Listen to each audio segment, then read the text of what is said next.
Welcome to On Texas Football. I'm Bobby Burton, joined by Rod Babers. This is State of the Program, brought to you by our friend Adam Lowy over at the Lowy Law Firm. Rod, I figured for this week's State of the Program, we're absent Jerry because he's on the road following some recruiting news.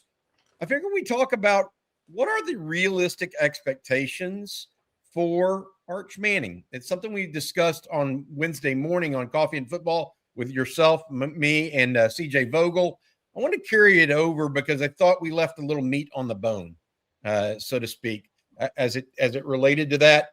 Sark has had some really good quarterbacks in his days. We've talked about the number of draft picks and all this other stuff. But more immediately, the best quarterback at Texas, while Sark's been there, absent, if you take Arch Manning out of the discussion, clearly is Quinn Ewers. He started for 3 years for the Longhorns, had a couple of really good years.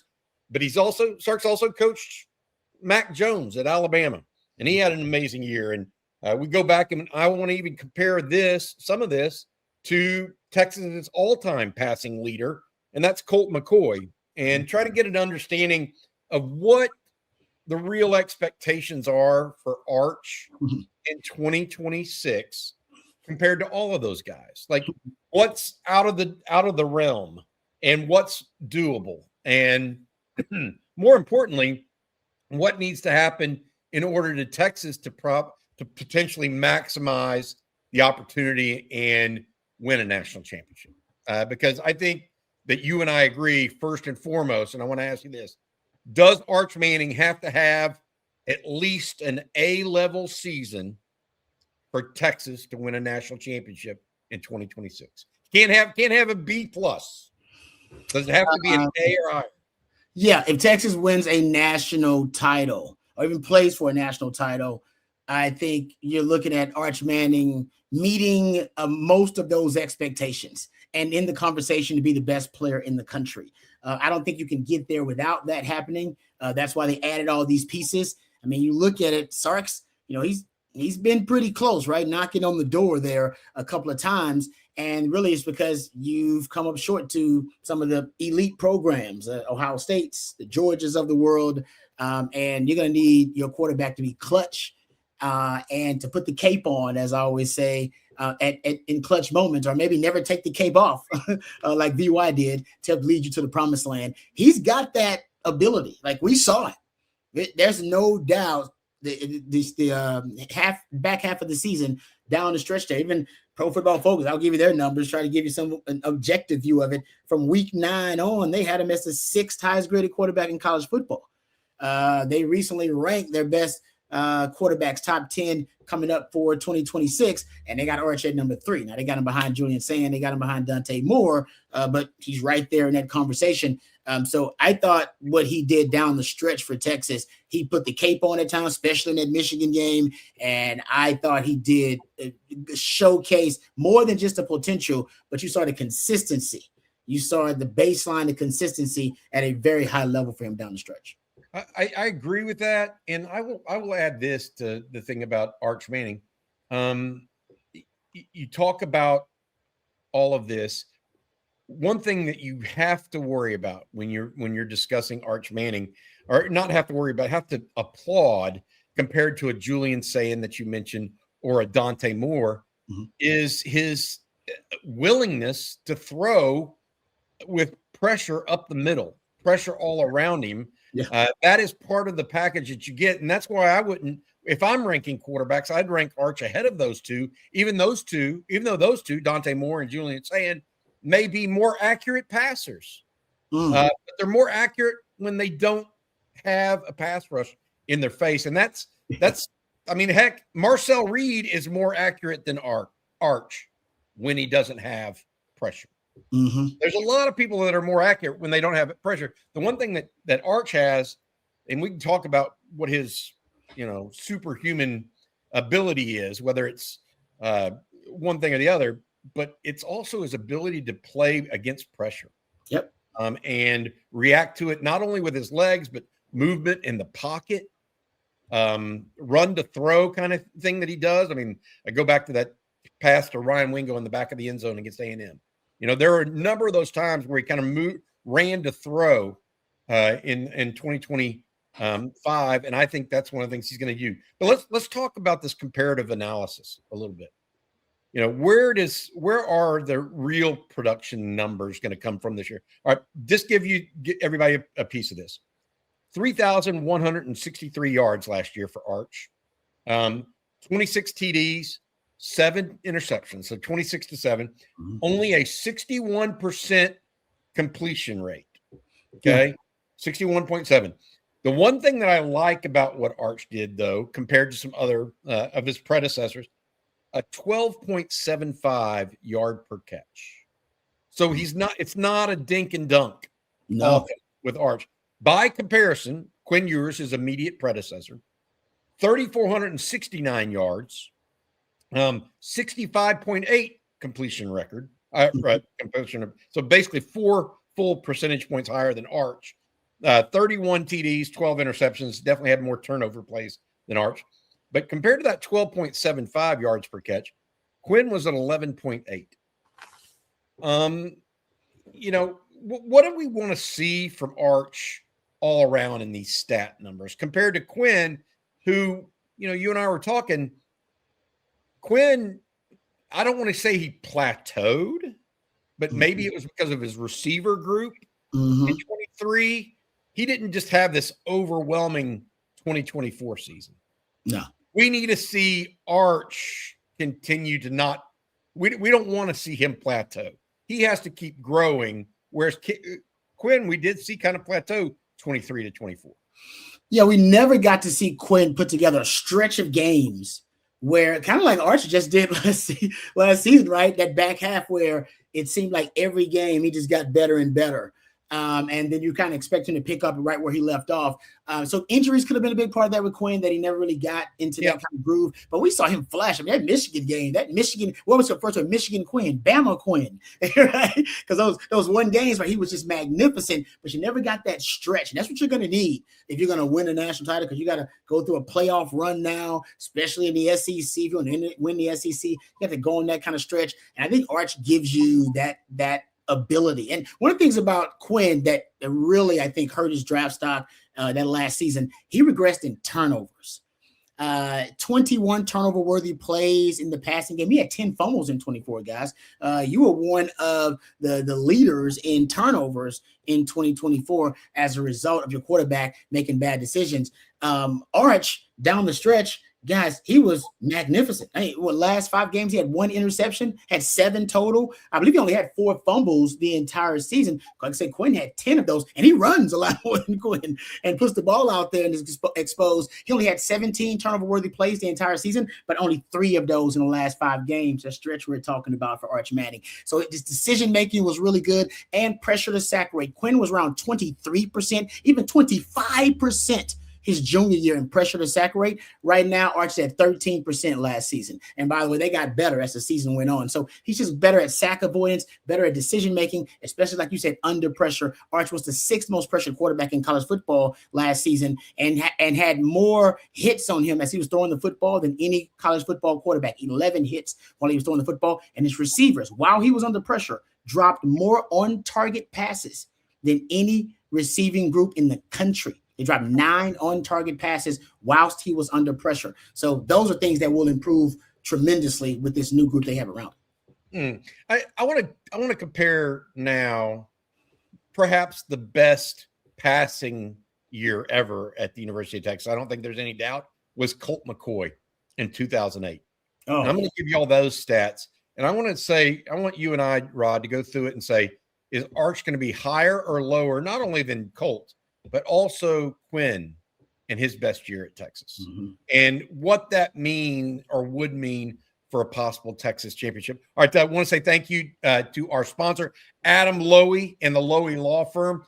They have been sponsoring State of the Program almost since inception here at On Texas Football. We appreciate Adam and his firm very much. If you're ever injured in a car wreck, truck wreck, automobile accident of any kind and think you might be due compensation, reach out to Adam and his firm. They'll give you a free, no strings attached consultation to see if you might be due compensation. Again, that is loweylawfirm.com. Thank you, Adam, so much for your sponsorship of On Texas Football and making programs like this possible. All right, Colt McCoy, listen to this, 2008. 332 of 433. Wow. 76% completion rate. That's 16 percentage points higher than Arch last year. That's 10 higher, 11 or 12 higher than what Quinn had in 2024. Colt passed for 3,859 yards, 34 TDs, also a Texas record. Man. 11.62 yards per catch, though. So Arch already had a higher yards per catch than both Quinn and Colt in his first year as a starter. Something that I think is interesting. All right, let's talk about this. Records. 76.7 completion percentage. No way, right? Arch Manning hits that. Nor would that even be the goal. No. In some reasonable idea, because Texas wants to try to go downfield more rather than pick and pop kind of thing. What do you agree with that? Let's just start with that, with the completion percentage. Yeah, I mean, that's why you bring in a guy like Cam Coleman, right? You're not bringing the best deep contested target in college football to play dinking dunk football. I think ultimately they do want to go downfield more. That's in Arch's. I think that's one of the strengths of his game is his deep ball. And so, yeah, and the scrambling ability, right? We talked about that. Him in the scramble drill, he's great, but scramble drills aren't necessarily very accurate. They lead to explosive plays, but they're more kind of 50-50 propositions when you start throwing the football like that. So I'm with you. I don't think you'll get that kind of efficiency, but you'll definitely get more ADOT, average depth of target, and yards down the field. More depth of target. That's interesting. What about Quinn had 3,469, Colt 3,859 yards passing. Arch last year 3,163. Yeah. Where do you think Arch finishes 2026 yards on this ranking? I think Arch he can actually get close to that record, especially if you're talking about making a playoff run, guys. I mean, you're talking about it just the more games. More games alone. Now, if Sark don't make a playoff run this year, I think we're talking about some much larger issues, right? So making a playoff and then having a couple of more games there, I think he can get close to that record with these weapons you have now. Ryan Wingo, who was second in the country in yards per reception on behind the line of scrimmage throws. You got Cam Coleman, led the country in deep contested receptions last year. He's great there. And then you got Emmett Mosley working kind of that intermediate area. And don't forget about the running backs, Malik Brown and Hollywood Smothers. I think you can get close to that record, actually. I do. And just because of the games alone, not because, he's as prolific as Cole McCoy, just because it's the simple math, man. 15 games. So, look. What do you think? Over under 3,500? Over. Okay. Over under 3,800. That's where Colt sits. 3,859. I mean, you say you play 14 games just on average, maybe 15 or 16 given a potential national championship run. That's averaging. You play 13. That's averaging 300 yards a pop. Yeah. So you're going to have to average 250 if you have 15 or so, 16. Oh, yeah, you got to throw it a lot. I think we're assuming that this group is going to throw it a lot. I think I feel like this is going to be a pass first team for the most part. Okay. And it's a pass to open up the run pretty much. So I'm going to go. Oh, that's a good one. That's a good one. This would be an all-time record for passing yards. It would be an all-time record. If you go over. If you go over. No, I'm going to say that he comes up right just short of it.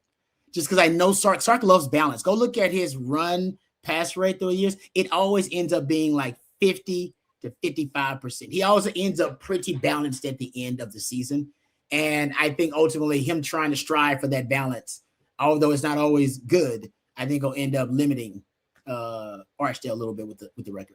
Yeah, Colt McCoy also holds the record for touchdown passes in a season. Quinn Ewers had 31 one season. Colt had 34. Quinn Ewers had 31. Sam Ehlinger actually had 32, by the way. Didn't realize that.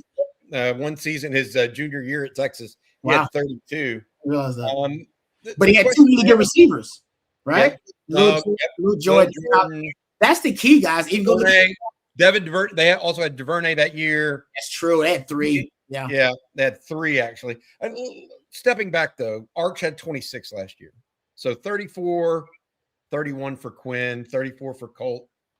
What do you think his TD to interception thought process is going to be. This is going to hurt him a little bit because he likes to run. Yes. And well, he had 10 rushing touchdowns last year. Yeah. So I think sometimes and by the way, Sark too. Sark's going to use him in the red zone and use his legs more. And he, I think, also likes to use his legs more in those situations. So I do believe that's going to take away from those potential passing touchdowns. You get a guy like Cam Coleman, think he's going to end up with double-digit touchdowns. I do feel like that. I feel like because they're going to force feed him the football. And he wasn't a great red zone target for Auburn because they just weren't really efficient. So I think he'll be more of a red zone target for Texas. I think you come up short in the touchdown one too, just because Arch is going to run it. I mean, Arch is, according to Pro Football Focus, guys, they have him averaging 10.9 yards per scramble. Your most successful play last year was the quarterback scramble. You averaged over 11 yards per attempt versus Power 4 teams throwing the football on scramble drills. And Pro Football Focus has you averaging 10.9 yards per rush on scrambles. That's your most successful play. And I think Sark's going to look at film like I didn't go, all right, I'm not going to discourage that young man. You see it. Matter of fact, we're going to start building that into some of our offense. We're going to start running some 4 verbs. We're going to start running some concepts where it's going to open up green grass for you. You'll be able to decide whether you want to run or not. Or they're going to put a spy on you, which will give us even bigger passing lanes in the passing game. Which is more of what Georgia did. Yeah, I mean, Georgia said, we're not letting you run. They know because they know it brings too much juice to the offense. Y'all seen when he ran? Look at that Michigan game. That dude start running. It's hard to stop. He gets confident. That offense gets rolling. You don't want that. Yep. No. All right. So you think lower than the 34 TDs because he's going to run too much? He's going to run. And Sark wants him to run. Yeah. Look, however you win and however you score, I don't care. It's not about individual records. So give me this. I want to know passing yardage prediction, TD prediction, and then the last one I want to know, Rod, is completion percentage prediction, because I will say this. That's the one area that Arch is behind, clearly, both Quinn and way behind a guy like Colt McCoy. What's a passing, all of those, yardage, TDs, completion percentage? The completion percentage, I'll start there because that is the interesting one, because some of the concepts in Sark's offense, there are a couple of them where it's not naturally a strength of Arch, right? I think crossing routes, we talked about those. Those are big overs, unders. Crossing routes are big in Sark's offense, those mesh concepts. And there are times where his anticipation is a little bit off, ball placement just off, and you get those guys can't catch those crossing routes on the run and get that yak yardage, which is ultimately what Sark calls his run to daylight philosophy. Catch the ball, run to daylight. You didn't do that as much with Arch because that's not a natural strength for him. So he's got to get better there. That's part of that completion percentage too. And I just think Quinn was so good on those off-platform throws on the screen game and the quick game. That's also not a natural strength of Arch. I think he got better at it, and I think he will continue to get better at it. But that's also something that helped Quinn's completion percentage, right? Those quick swing screens to the running backs, and a lot of those, out just kind of flat routes to the running backs out there, and let those guys do a lot of the work. You're not going to have that as much in this offense with Arch because they want to get the football downfield, but it will increase and improve because of Hollywood Smothers and Raleigh Brown being involved in the passing game. And I think your receivers are going to be better at making some of those contested catches you need to. So it'll improve. I got 60. He's at 61. I'll say it's 64%, 64.5. So rounded. I say 60, which is really good. I think that's really good for him because he'll get better in some of those aspects. Yards, I got him right at, I'm going to go 3,600. I'm going to go 36. I'm going to say he comes up about 200 some yards shy of Colt McCoy's record because Sark likes balance. He wants to strike balance. You got 2 running backs now you're trying to get the rock to, and Arch likes to run. I mean, Arch likes to run a little bit. So I think that'll take away from some of the passing yards and opportunities. And touchdowns, the record is 34. I'm going to say once again, he snips it, man. I'm going to say he's at 31. Say, or you said Sam got 32.